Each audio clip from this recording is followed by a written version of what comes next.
Hey guys, I know it's been a while since I posted a video. I apologize for that. I've had a pretty crazy last couple of months trying to get some things squared away. But today we are going to go through this rifle here and the gear that I plan on taking to the IPRF World Rimfire Championship here in Italy in just a couple weeks.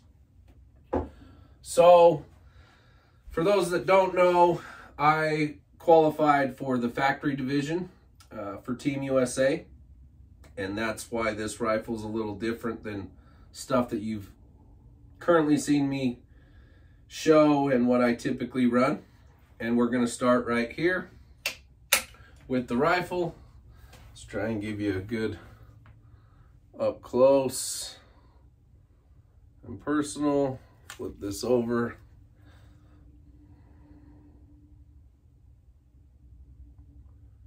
So this rifle classifies in the factory division. It is from Anschutz, North America, and the model is a 1710 HB something or other MDT chassis. So it starts with a 1710 Anschutz Action, which is one of their higher competition model actions. Has a 23-inch barrel, and it's sitting in a MDT ACC chassis. Now, there's certain aspects of the factory division that I have to abide by, and this rifle meets those requirements, but we'll go through some of the things that I dislike about it. I don't typically run MDT chassis. For those of you guys that have been paying attention, I run a lot of MPA stuff, and I do love those chassis. But I'm getting used to this. It's a great chassis, and it gives me all of the things that I was looking for in a factory rifle: full-length ARCA rail, adjustable length of pull and cheek riser, vertical grips. So it's a really good chassis. It's just not what I'm typically used to running. Sitting on top here, of course, we have my Zero Compromise. This is a 5-27. And that has the MPCT2 reticle, which is the reticle that I prefer. That is sitting in an F3R one-piece mount that has, I believe, 20 MOA of cant built into the mount. Beyond that, we have a brake sitting out front. You know, I got to tame that massive recoil. Seriously, though, one of the rules that I have to abide by for the factory division is I can't add anything to the rifle. And I typically run weights on all of my rimfires because they tend to be a little ass heavy. But I'm not allowed to run any weights in the chassis or on the chassis. And so adding the brake is just giving me a little bit more weight out front. And it helps, but we're still not quite there. We're still a little bit back heavy, and that's with the bipod on, which I typically don't want to run during a stage. If I get underneath the mag well, I can balance pretty well. So we're going to work within the confines of the rules that are allowed. Other than that, the rifle's factory. You can see it has a fancy paint job. Good old Team USA. My buddy JLJ Artworks did that for me. I'm typically not a big fan of the American flag Cerakoted rifles, but I figured this was the opportunity to do one, and I'm very pleased with it. It turned out great, and I'm looking forward to representing that. Out front, we have my typical competition bipods. This is an MDT Skypod. This particular model is the lightweight, and it's a double pull. And then I have the Gray Ops adapter. I prefer the lever, the quick lever, as opposed to the knobs. So I have the Gray Ops lever on there. This is probably the most versatile bipod on the planet, specifically for the PRS style shooting that we do. It's very quick to operate. It offers a lot of flexibility in height. You can go super tall to very low. It's not the most stable bipod I've ever owned, but it's certainly adequate, and the versatility of it is why it's the standard for me to run on any competition rifle that I shoot. On the back side here, we have, you can see it behind my sticker, that is a long range arms send it level. And then that's a necessity for me on any of my rifles. And we've added one more accessory. If you can kind of see this cable here, and let me turn it around so you can actually see what it does. So it transfers that fiber optics to the ocular. Now that accessory is in addition to the send it level. My buddy Devin with Brant Built Concepts makes that. And it's a huge game changer. It puts it right in front of your ocular lens, and you just absolutely can't ignore it. It's right there. You don't have to open your non-dominant eye to see it down the side. You don't need to do anything. It's literally right there as you look through the ocular lens of your scope. So a critical component for shooting these long range targets. You're dialing up a lot, and you don't want to introduce any cant into that system. So it's a necessity. It's on every one of my rifles. The send it level, and then the ocular housing from Brant Built Customs, or Concepts, I'm sorry. Beyond that, one last thing on the rifle. And again, this is a standard practice on many of my, or all of my rifles, and that is this right here.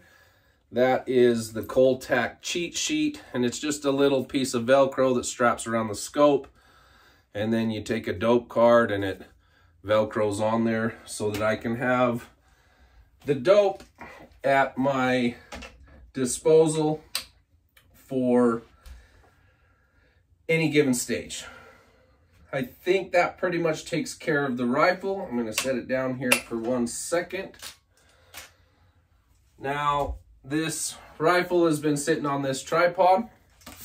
This is the Leofoto, what is the model? SO322C. So a couple of good friends of mine, Chris and Michael, own Precision Rifle Stuff, and they reached out and wanted to help support Team USA. So they provided me with this tripod.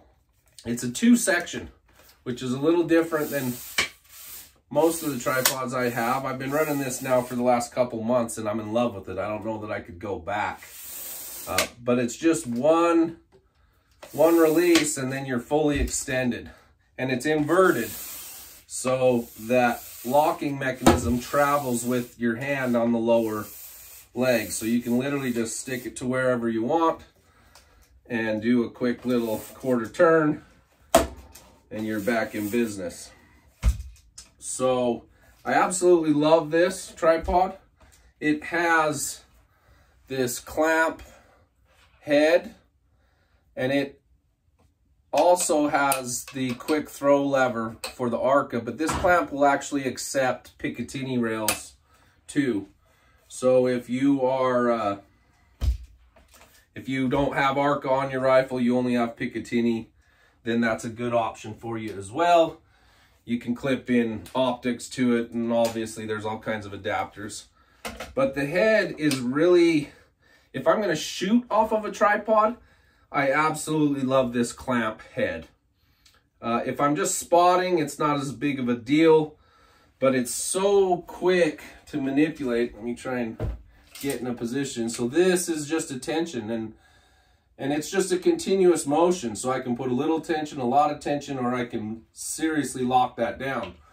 So when I'm shooting off of the tripod and I'm clipped in, I can find my target, cinch that down, and we're good to go for whatever it is that we're shooting at. So I absolutely love that tripod. Again, thank you, Mike and Chris, for supporting me and Team USA. That takes care of everything right here. We're going to go through some of the other essentials that I take to any match, but specifically where I'm traveling, you know, a few thousand miles. I want to make sure I have all the stuff I need. So I'll be shooting this Lapua Midas Plus. This stuff shoots really great out of this rifle. As you would expect, it's Lapua Midas Plus. And Elevated Gunworks is another local friend of mine, Steve. And they stepped up to help support me in this endeavor. You can check them out online. They've got all kinds of ammo and they can ship it all over the place. So when you need good match grade rimfire ammo, check them out, Elevated Gunworks. Support gear. The absolute, I couldn't shoot any stage without it. This is my Armageddon gear game changer. Now, I've talked about these before. This one is actually the OG, which is a little bit bigger, and this has the standard fill. Typically, I don't run this bag. I've been really running for the last several years the medium with the heavy fill. And I really love how solid that heavy fill is. You drop your rifle down in and it might as well be locked in a vise. It's a really solid bag. But on occasion, I feel like I need a little more space, and this OG bag gives me a little more elevation. If I'm trying to clear a rock or the crotch of a tree or something like that, it's nice to have a little more. And with the standard fill, it's still plenty stable, just not quite the same as the medium or as the heavy fill. One last thing too, I forgot to mention on the rifle. So these are the mags for the Anschutz. And I definitely had to do some tweaking to get these things to run smooth and efficient. It runs great now, but I did modify these mags. And I have several friends that have shot these, and everybody seems to have their own method, from tweaking with feed lips, adjusting the actual magazine assembly inside that's attached to the bottom of the action. The route I went is I pulled all of my Anschutz mags apart, pulled the insides out, and I replaced them with, actually, believe it or not, Savage magazines. And it's just a little tiny different follower, and it's a lot longer and heavier spring. So it just ensures that reliable feed, and then the slight more increase on angle that the rounds sit inside the magazine just helped me getting up into the chamber with less options. So right out of the box, it shot lights out, but I did have some feeding issues that I had to sort out. And if you've been paying attention to any of these videos, that's kind of the case with all of these precision instruments. Everything I have takes a little bit of finesse to get them dialed in and running great. And now it does. And so I have several of those. The next probably critical component, of course, is my Kestrel. You guys have seen this before. I did a video on it. My 5700 Elite. This is how I get all of my dope and factor in environmental conditions so that I can hopefully get first round impacts. Other data management. This is, I don't know what they call this. It's a Coltac product, and it's just a little clipboard inside. I put my matchbook and pens and so forth, and a little clip, and I just hang that off of my tripod. This is how I manage my stage prep. It'll have my matchbook, and it'll give me all the course of fire. I read through that. So another great product. A lot of soft good products from Coltac are great products. Moving on to binos. Binos, spotting scope, everybody has their preference. I've run them both. I've run one at a time. Currently, I'm running, for the most part, just binos. These are the Sig Sauer 10Ks, Kilo 10K.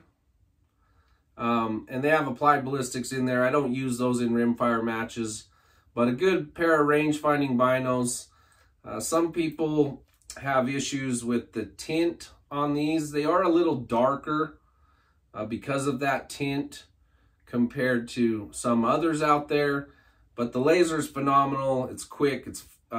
It gives me all the information I want to display, and then I just have a little bino clamp that also clips into my tripod. Now, I don't use this all of the time, but this definitely goes with me in my pack. And this is just a little monocular. It's a Vortex Solo 8x36.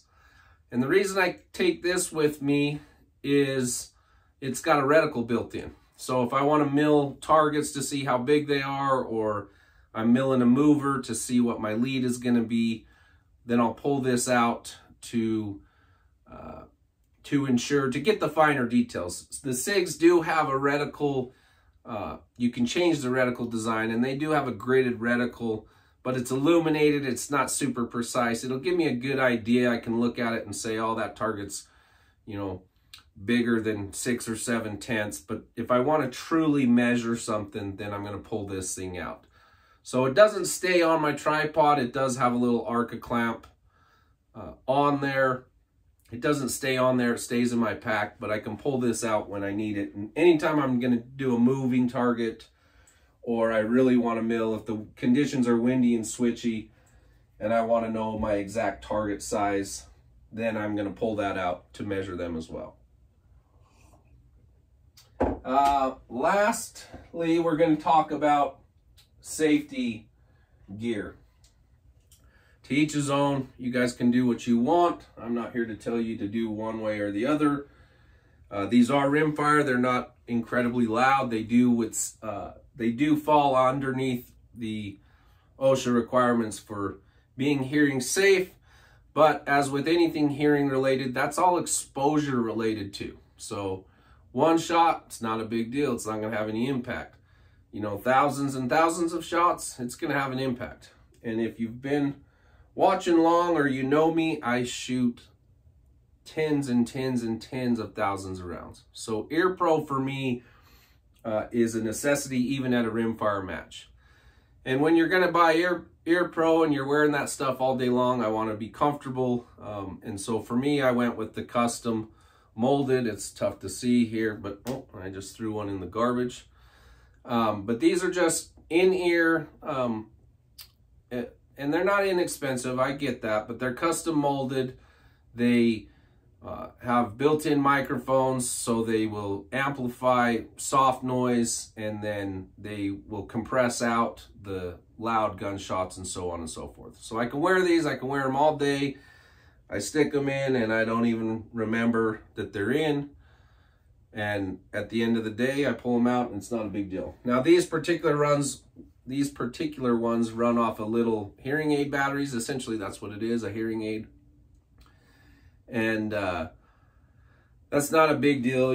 I buy a box of, you know, 1 million of them, and, you know, batteries are inexpensive. So I make sure I have plenty of those in there. As long as I pull my batteries out, they'll last, I don't know, match after match after match after match. If I leave them in, then yeah, they're gonna die probably before the next match. But they're inexpensive and it's not a big deal. So good quality Ear Pro. These are another local Utah company. It's Tactical Hearing. So you can check them out if you want to upgrade and get some really good Ear Pro. Eye protection. I hate it. I'm not a fan of eye protection.